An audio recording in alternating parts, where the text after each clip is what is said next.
बिस्मिल्लाहिर्रहमानिर्रहीम। दोस्तों, आज की वीडियो में हम जानेंगे मुग़ल सल्तनत के दूसरे बादशाह हुमायूं के बारे में। दोस्तों, ज़हीरुद्दीन बाबर ने इब्राहिम लोदी को हराकर मुग़ल सल्तनत कायम करी थी और बाबर ने सिर्फ 4 सालों में ही हिंदुस्तान का एक बहुत बड़ा इलाका फतह कर लिया था। मगर 1530 ईस्वी में 47 साल की उम्र में बाबर का इंतकाल हो गया। बाबर की मौत के बाद बाबर का बेटा हुमायूं मुग़ल सल्तनत का दूसरा सुल्तान बना। हुमायूं का पूरा नाम नासिरुद्दीन मोहम्मद हुमायूं था। हुमायूं की पैदाइश 6 मार्च 1508 ईस्वी में काबुल, अफ़गानिस्तान में हुई थी। हुमायूं को भी अपने वालिद बाबर की तरह दुनिया फतह करने का जज्बा था। हुमायूं अपने वालिद के साथ हर जंग में शामिल हुआ करता था। हुमायूं को सिर्फ 12 साल की उम्र में बदअक्शा का सूबेदार बना दिया जाता है।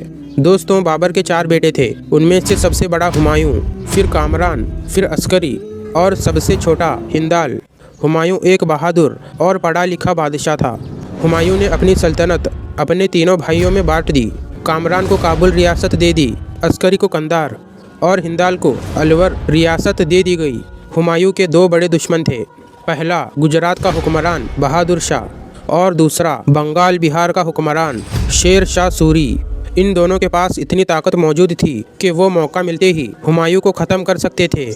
इसलिए हुमायूं ने 1535 में बहादुर शाह से निपटने का प्लान बनाया और गुजरात के तरफ फौज लेकर चल दिया। मगर उसी वक्त बहादुर शाह तो चित्तौड़ को घेरे हुए थे और उसी वक्त चित्तौड़ की रानी कर्णावती हुमायूं से मदद मांगती है और हुमायूं को भाई मानते हुए राखी भेजती हैं। हुमायूं इस मदद से पीछे नहीं हटा और बहादुर शाह को मंदसौर में घेरकर बुरी तरह से हरा दिया और गुजरात पर कब्जा कर लिया।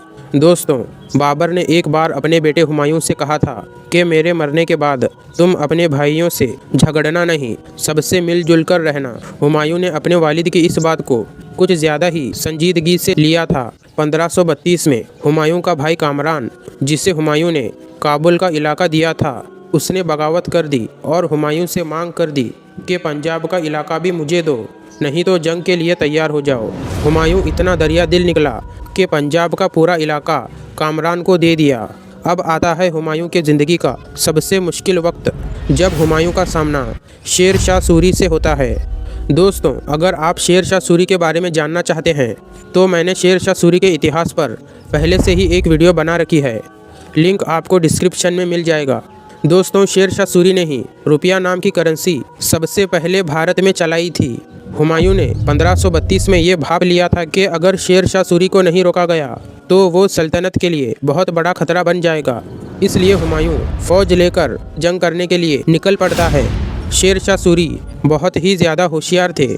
उस वक्त शेर शाह सूरी के पास इतनी ताकत नहीं थी कि वो हुमायूं को हरा दे, इसलिए पहले ही घुटने टेक देते हैं ताकि शेर शाह सूरी को अपनी ताकत बढ़ाने का वक्त मिल जाए। हुमायूं शेर शाह सूरी को छोड़ देता है।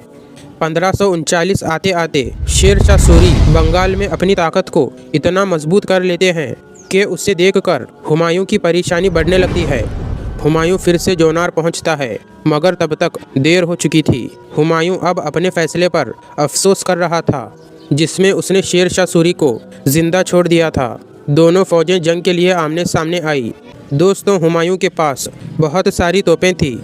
मुमकिन था कि हुमायूं इन तोपों से शेर शाह सूरी की फ़ौज को आसानी से हरा देता, मगर उस वक्त बहुत तेज़ बारिश हुई और हुमायूं की फ़ौज कीचड़ में फंस गई और तोपों ने भी काम करना बंद कर दिया। शेर शाह सूरी ने हुमायूं की फ़ौज पर इतना ज़बरदस्त हमला किया कि हुमायूं की फ़ौज मैदान छोड़कर भागने लगी। हुमायूं वहां से निकलकर आगरा पहुंच जाता है और अपने तीनों भाइयों से मदद मांगता है, मगर तीनों भाई हुमायूं को धुतकार देते हैं।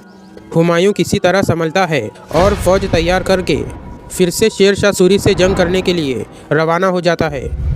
मगर इस बार भी तेज़ बारिश होती है और शेर शाह सूरी फिर से जंग जीत जाते हैं। इस बार हुमायूं अपने घर वालों के साथ भारत छोड़कर चला जाता है। ये वो वक्त था जब मुग़ल सल्तनत भारत से ख़त्म हो गई थी।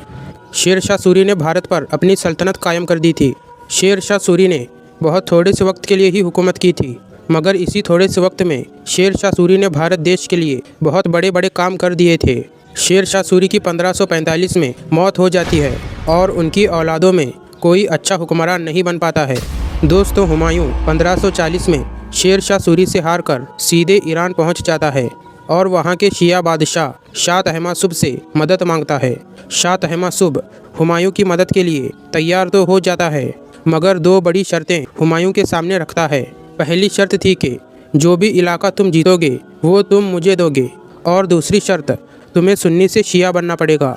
हुमायूं के पास कोई दूसरा रास्ता भी नहीं था। वो शाह तहमासुब के दोनों शर्तें दिखावे के लिए मान लेता है। शाह तहमासुब हुमायूं को 12,000 की फ़ौज देता है, जिसे लेकर हुमायूं सीधे अपने भाई अस्करी पर हमला कर देता है और कंधार फतह कर लेता है। शर्त के मुताबिक हुमायूं कंधार को शाह तहमासुब के हवाले कर देता है और भारत फतह करने का प्लान बनाने लगता है, मगर हुमायूं का भाई कामरान सरकशी पर उतर आता है और हुमायूं से जंग करने पर आमादा हो जाता है।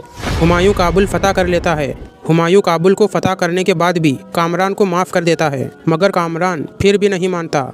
आखिर में हुमायूं इतना तंग आ जाता है कि कामरान को पकड़कर अंधा कर देता है और मक्का भेज देता है। शेर शाह सूरी के मौत के बाद सूर सल्तनत लड़खड़ाते हुए चल रही थी। 1555 तक सूरी वंश के 3 भाइयों आदिल शाह, इब्राहिम शाह और सिकंदर शाह में सत्ता की जद्दोजहद चल रही थी। हुमायूं इसी वक्त के इंतज़ार में था और सन 1555 में हुमायूं ने अचानक सूरी सल्तनत पर एक खतरनाक हमला किया। हुमायूं सूरी सल्तनत को ख़त्म करके फिर से मुग़ल सल्तनत को कायम कर देता है। दोस्तों हुमायूं के दौर में ही बड़ी बड़ी इमारतों, मकबरों और बगीचों के बनने की शुरुआत हुई थी। हुमायूं बहुत दीनदार बादशाह था। 1556 में हुमायूं की मौत हो जाती है। हुमायूं के बाद उसका बेटा अकबर मुग़ल सल्तनत का तीसरा बादशाह बना। दोस्तों आज की वीडियो को हम यहीं पर ख़त्म करते हैं। Don't forget to like and subscribe for more videos.